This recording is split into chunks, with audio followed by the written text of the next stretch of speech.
Bom, olá pessoal. A gente vai trabalhar hoje na nossa aula um pouco dessa industrialização do espaço urbano.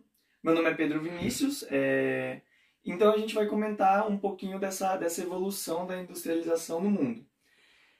Para falar primeiramente dessa nossa revolução que a gente vive agora, que é técnico-científica e informacional, a gente tem que passar um pouquinho nas mudanças que aconteceram na primeira e na segunda revolução.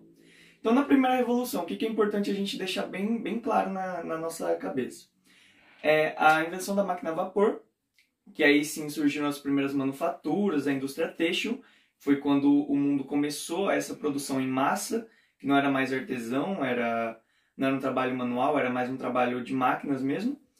E a locomotiva, que foi um grande investimento, um grande invento para esse transporte dessas mercadorias que agora eram manufaturadas.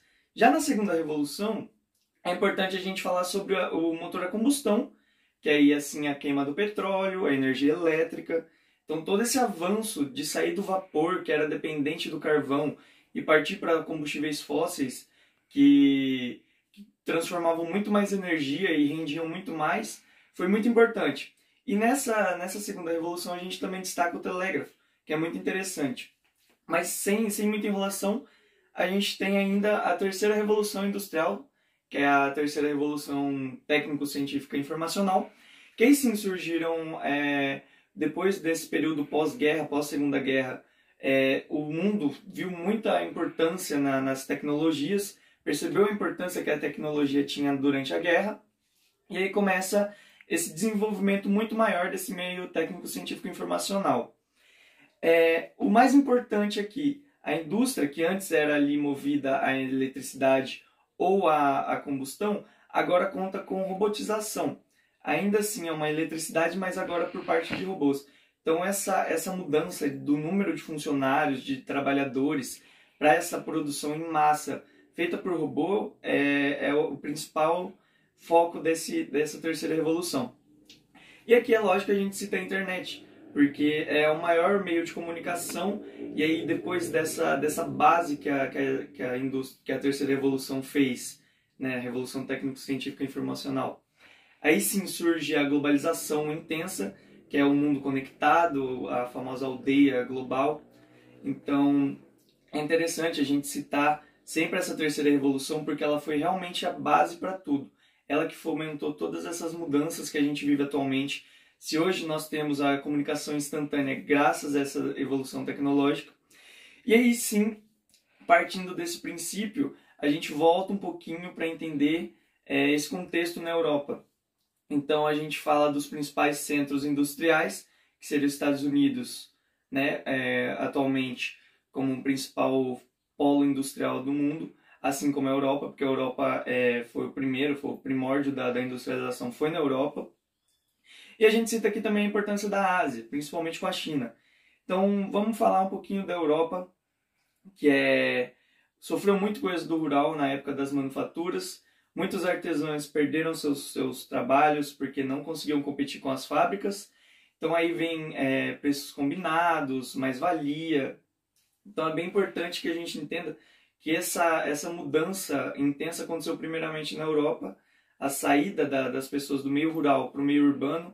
Então teve aquela urbanização acelerada, as indústrias muito aglomeradas, poluição, falta de emprego, baixa qualidade de vida. Também os primeiros trabalhadores assalariados que não tinham quase nenhum direito, né? Era quase uma escravidão.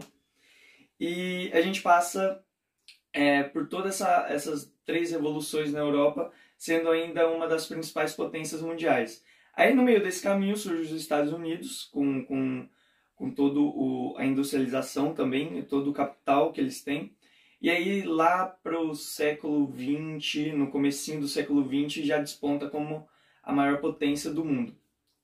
Período pós-Primeira Guerra e pós-Segunda Guerra foi o essencial para os Estados Unidos, porque financiou muito pós-guerra, financiou muita guerra também, e aí com isso conseguiu evoluir muito bem sua indústria. Aí a gente pode falar do neoliberalismo, que também foi algo que abriu as portas para esse mercado externo, foi também um grande auxiliador dessa terceira revolução. E A Ásia, com a China. A China teve uma industrialização uma abertura de comércio mais tarde, né? A China abriu o comércio ali na década de 70 e despontou como a maior potência. Inclusive, atualmente, a China tem um crescimento muito maior do que os Estados Unidos, justamente por essa abertura de comércio. É onde tudo é produzido. Na China você encontra de tudo, tudo é produzido, é um dos países mais populosos, a mão de obra é barata, eles não têm tantas leis ambientais, então lá é o berço perfeito para qualquer início de indústria, porque vai ter um custo baixo, alta produção, alta venda e a comercialização muito rápida.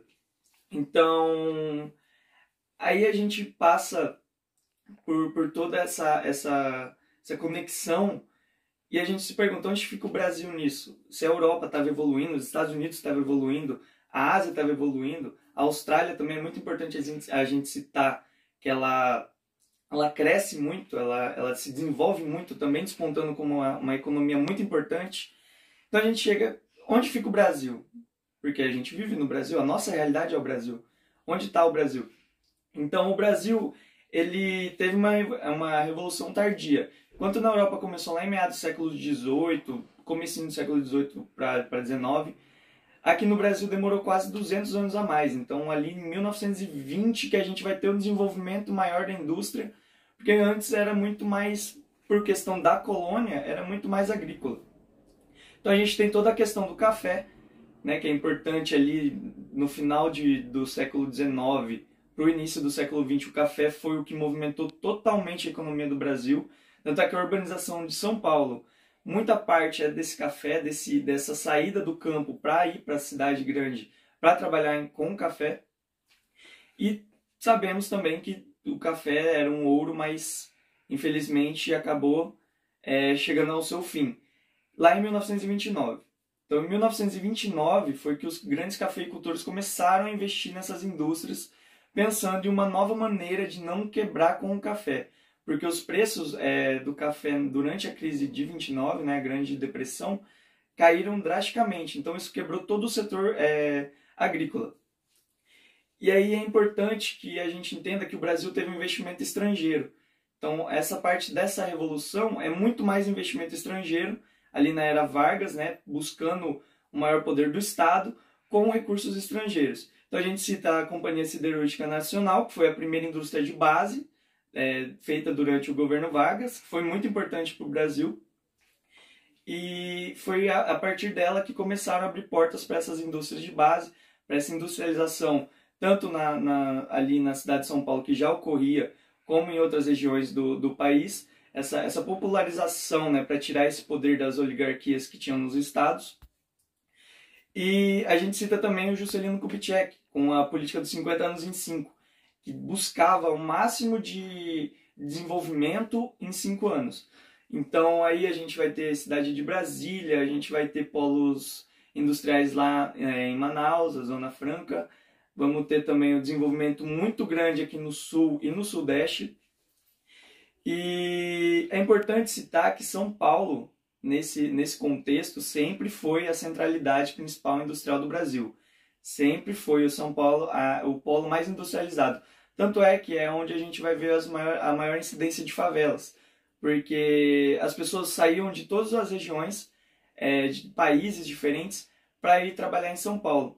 E o que isso aconteceu? Ele sobrecarregou esse mercado imobiliário por conta dessa industrialização no espaço de São Paulo e acabou fazendo com que as pessoas ficassem marginalizadas. Finalizando, como fica a situação do Brasil atual? Atualmente no Brasil, a gente ainda sofre muito com essa questão do investimento estrangeiro. A gente depende muito desse capital estrangeiro para conseguir desenvolver nossa indústria robótica, nossa indústria tecnológica. Então, o Brasil precisa primeiro caminhar com as próprias pernas, começar de baixo, tentar desenvolver essa indústria tecnológica, para aí sim começar uma industrialização mais intensa, porque está meio estagnado nessa dependência financeira estrangeira ou essa dependência tecnológica estrangeira. Tem que importar muita coisa e acaba não tendo um lucro tão grande. Então a nossa indústria está muito parada ainda, mas a tendência é se desenvolver devagar. E é isso, espero que tenha ficado claro, desculpa qualquer coisa e muito obrigado pela atenção.